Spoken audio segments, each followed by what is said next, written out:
NDDB ఏమంటుందంటే అండి, అసలు ఈ రిపోర్ట్కి మాకు సంబంధం లేదు, మీరు ఏదైతే రిపోర్ట్ ఇవ్వమని రాసి ఇచ్చారో అదే ఇచ్చాం మేము, ఇది ఏ ఎవిడెన్స్ కింద వాడటానికి లేదు, ఏ మీడియాలో పబ్లిష్ చేయడానికి లేదు, ఏ విధంగానూ దీంట్లో మాట్లాడటానికి లేదు, ఇది మాకు సంబంధం లేని అంశం, ఇది మీరు ఇచ్చినటువంటి రిపోర్ట్లో మీరు ఏదైతే ఉందో అదే ఇచ్చాము, ఈ రిపోర్ట్లో శాంపిల్ మేము తీయలేదు, ఈ రిపోర్ట్లో మేము టెస్టే చేయలేదు, కాబట్టి ఈ రిపోర్ట్ మాకు సంబంధం లేదు అని ఇచ్చిన ఎన్డీడీబీ ఇచ్చినటువంటి డిక్లరేషన్ ఇది. కావాలంటే నేను ఇది మీడియాకి సర్క్యులేట్ చేస్తాను, మీరు చూడండి. సరే, వారు క్లెయిమ్ చేసుకుంటే చేసుకోవచ్చేమో, భగవంతుడు నాతో మాట్లాడించాడు, లేకపోతే త్రివిక్రమ్ స్క్రిప్ట్ రాసిస్తే మాట్లాడించాడు, రకరకాలుగా చెప్పుకోవచ్చు, అదే నేనేం తప్పనటంలా. కానీ భగవంతుడు మాట్లాడించడానికి ఒక పవన్ కళ్యాణే దొరికాడా ఈ దేశంలో? పవన్ కళ్యాణ్ అనేటువంటి వ్యక్తి చేతే మాట్లాడించాలని శ్రీ వెంకటేశ్వర స్వామి అనుకున్నాడా? నాకైతే తెలీదు. భగవంతుడు ఏం మాట్లాడించాలనుకున్నాడు, భగవంతుడు ఏం మాట్లాడమన్నాడో, ఈయనేం మాట్లాడాడు అనేది శ్రీ వెంకటేశ్వర స్వామి చూసుకుంటారు, అది మనకు సంబంధం లేనటువంటి అంశం.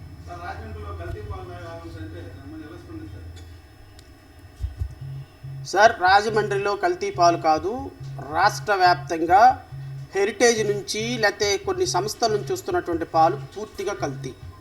కానీ ప్రభుత్వాలు వాటిని ఇగ్నోర్ చేస్తున్నాయి, వాళ్ళ ఆస్తులు పెంచుకోవడానికి, వాళ్ళ బిజినెస్లు పెంచుకోవడానికి. నిన్న చూడండి, కల్తీ నెయ్యి వ్యవహారం ఎందుకు వచ్చింది బయటికి? ఇందాపూర్ డైరీకి 658 రూపాయలకి కేజీ నెయ్యి ఇవ్వటానికి అదొక రూట్ కాజ్. ఇందాపూర్ డైరీకి ఇచ్చిన తర్వాత ఇందాపూర్ డైరీకి రేపొద్దున నెయ్యి సప్లై చేసేది ఇండైరెక్ట్గా ట్యాంకుల్లో నుంచి హెరిటేజ్. అంటే ఇందాపూర్ డైరీకి కాంట్రాక్టు, సప్లై మాత్రం హెరిటేజ్ నుంచి ఇందాపూర్కి వెళ్తుంది, ఇందాపూర్ నుంచి మనకు వస్తుంది. ఇప్పుడు ఇక్కడ స్వచ్ఛత, ప్యూరిటీ, అద్భుతమైనటువంటి నెయ్యి అని యాక్సెప్ట్ చేస్తారు. సో దీనివల్ల చంద్రబాబు నాయుడు గారు ఈ వెంకటేశ్వర స్వామి మీద వేసినటువంటి అపవాదు వల్ల లబ్ధి పొందింది ఎవరు? హెరిటేజ్. అందుకని వెంకటేశ్వర స్వామి బాణం వేస్తే వెళ్ళిపోయి హెరిటేజ్ గుచ్చుకుంది. షేర్ వాల్యూ ఎంత పడిపోయింది చూడండి, వేల కోట్ల రూపాయల నష్టం. నాకు తెలిసి ఈ పందా ఇలా కొనసాగుతూ పోతే ఈ హెరిటేజ్ డైరీ సేల్స్ కంప్లీట్గా పడిపోతాయి. వాళ్ళ ఆర్థిక మూలాలు కూడా రేపొద్దున శ్రీవారిని వారితో పెట్టుకున్నందుకు రాజకీయంగా నష్టపోతారు, ఆర్థికంగా నష్టపోతారు, సామాజికంగా నష్టపోతారు, మానసికంగా ఆల్రెడీ నష్టపోతున్నారు. Thank you.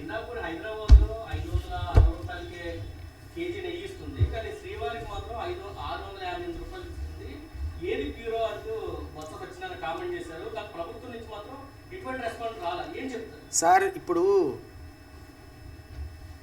ఇప్పుడు నందిని నెయ్యి మొన్నటిదాకా సప్లై చేసినటువంటి శ్రీవారికి 450 రూపాయలండి, ప్యూర్ నెయ్యి అన్నారు. అదే రెలివెంట్ టైంలో 800 రూపాయలు హెరిటేజ్ అమ్మిందండి. నందిని 450 రూపాయలకి శ్రీవారికి చేస్తుంటే హెరిటేజీ 800 రూపాయలకి అమ్ముతుంది. ఏది ప్యూర్ నెయ్యి? ఎవరో కొంతమంది అన్నట్టుగా డైరెక్ట్గా ట్యాంకర్లో నుంచి నెయ్యి వెళ్తుంది కాబట్టి ప్రొడక్షన్ ఖర్చు ఉండదు, శాంప్లింగ్ ఖర్చు ఉండదు, ప్యాకింగ్ ఖర్చు ఉండదు. సో హెరిటేజ్ అనేటువంటిది ప్యాకింగ్ ఖర్చు, మ్యానుఫ్యాక్చరింగ్ ఖర్చు, జిఎస్టీలు ఇవన్నీ ఉంటాయి కాబట్టి, ప్యాకింగ్ ఖర్చు, మ్యానుఫ్యాక్చరింగ్ ఖర్చు, రవాణా ఖర్చు ఉంటుంది కాబట్టి 800 రూపాయలకు అమ్ముకుందంటే 450 రూపాయలకి నందిని నెయ్యి తిరుమలకి సప్లై చేస్తున్న నెయ్యి ప్యాకేజీలతోనో మ్యానుఫ్యాక్చరింగ్తోనో కలిస్తే మ్యాక్సిమం ఇంకొక 50 రూపాయలు 100 రూపాయలు పెరుగుతుంది, అంతేనా? సో హెరిటేజ్ ఎంతకు అమ్మాలి? ప్యూర్ నెయ్యి 450 రూపాయలకి వస్తుందంటే హెరిటేజీ 450 నుంచి ఇంకో 550 రూపాయలకు అమ్ముకోవటం నామినల్గా సందం. 800 రూపాయలు అమ్ముతారా? అంటే అబ్నార్మల్ కాస్ట్ కదా. మరి హెరిటేజ్ది నెయ్యి ప్యూర్ నెయ్యా, నందిని సప్లై చేసేది ప్యూర్ నెయ్యా? సో ఇప్పుడు రేపొద్దున ఇందాపూర్ 650 రూపాయలకి ఏదైతే సప్లై చేస్తుందో దీంట్లో కూడా కల్తీ ఉంటుంది. ఎందుకు అంటే ఈ నెయ్యి తయారయ్యేది రేపొద్దున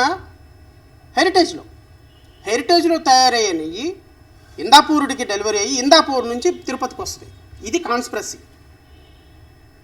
ముఖ్యమంత్రి గారు, ఉప ముఖ్యమంత్రి గారు చెప్పినట్టుగా శ్రీవారి ప్రతిష్టను దెబ్బతీసేదానికి కుట్ర దేనికి అంటే ఇందాపూర్కి, హెరిటేజ్కి ఆర్థిక లోపాలు చేకూర్చడానికి అనేది స్పష్టమైంది. రాష్ట్రంలో ప్రజలకి ఒక క్లారిటీ వచ్చింది, ప్రజలు దాని మీద చర్చించుకుంటున్నారు.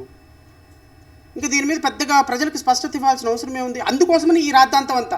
హెరిటేజ్ ఎందుకు బయటకు లాగుతారు? హెరిటేజ్ ఎందుకు వచ్చింది ఈ సంస్థలోకి అంటే, మీ హయాంలో శాంపిల్స్ డ్రా చేస్తే గత ప్రభుత్వం రాలేదా? అలాగే హెరిటేజ్ కూడా వస్తుంది. ఆర్థికంగా హెరిటేజ్ ఇన్వాల్వ్ అయ్యి ఉంది.